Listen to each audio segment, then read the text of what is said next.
Here to tell Sergeant Lambert's story is this year's Academy Award nominated actor, Sam Elliott.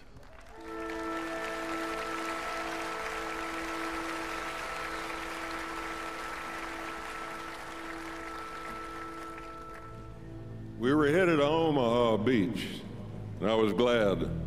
After all the fighting in Africa and Sicily, I just wanted to get this war over with. It was daylight on the 6th. I went up on deck and found my brother Bill there. We talked about our chances and what our parents would think. About 6 a.m., the signal came to go to stations. My brother and I promised whoever survived would take care of the other's family. And we shook hands and went our separate ways. I climbed down the nets and got into the Higgins boat with my unit. On the way in, we could hear the battleships firing and see the big shells landing ahead of us. Guys were getting sick and vomiting from the choppy water and the diesel fumes. As we got in closer, the Germans had a bird's eye view of us coming in. We picked up machine gun fire. The bullets clanged against the metal ramp of the boat like hail. Then the big 88s on the hill opened up. Every time a shell whistled overhead, all you could hear was the sound of a banshee screaming. Boats around us were burning. I saw men on fire. Even their shoes were on fire. Dead and wounded were floating in the water. We had orders not to stop and pick anyone up. I told my men, when the ramp drops, hit the water hard and keep as low as you can to dodge the bullets. We sank up over our heads. That was the last time I saw most of them. 31 men jumped off that boat. Just 7 of them made it to the beach. The only cover was a block of concrete the Germans had failed to clear. That's where I set up a collection point for the casualties. Medics were trained not to dig in. We were there to see the troops and for them to see us. I detailed Corporal Raymond Lepore to hunker down and treat the men while I brought in the injured. Ray and I had been together since '39. I knew I could count on him. It was total confusion. Shells exploding, boats blowing up, people yelling because they couldn't hear anything, machine gun bullets hitting the water all around you, the roar of the boats coming in. It's like you're all alone in a world of 1 million people because you're concentrating on what you have to do. Hadn't gone far when I felt a bullet go through my right arm. I just kept going. I was thinking of only one thing, getting to the men who needed me. There was a soldier laying right on the edge of the water.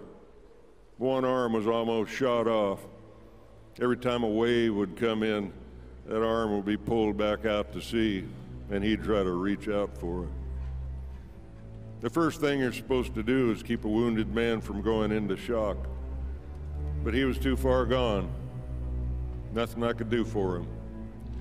He died in my arms.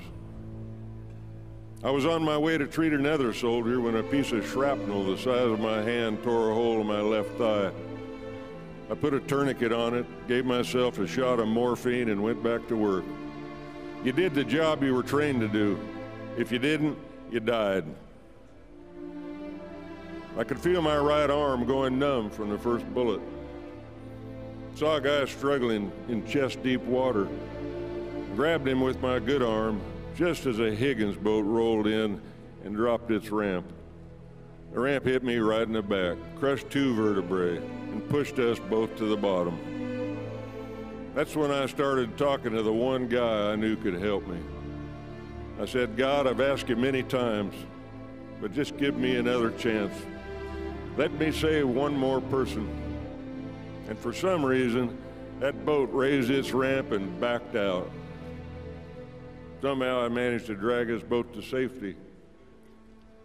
I told Corporal Lepore he'd have to take my place. He stood up, and then he just collapsed against my shoulder. His helmet fell off, and I saw the hole right in the center. Everything went black after that. The next thing I knew, I was on a boat going back to England. A Navy doctor looked at my dog tags and he told me, "We have another Lambert here." My brother's Bill's stretcher was put right next to mine on the dock at Weymouth. He'd been on the beach with G Company. We went to the hospital in the same ambulance. When I woke up, he was on the cot next to me. He looked over and said, "What are you doing here?" "Same thing you are," I told him. And he said, "Oh God, now what's Mother gonna think?" We both made it out okay. Bill lived to be 92. People who have never been in a war should understand what soldiers give up. The guys we left on Omaha Beach never had a chance to live the lives they've dreamed of. Day hasn't gone by when I haven't prayed for the men we lost and their families. I still wake up at night sometimes thinking about the guys. Every man that walked into those machine guns and that artillery fire on Omaha Beach that day, every man was a hero. What kind of person would I be if I didn't tell their stories?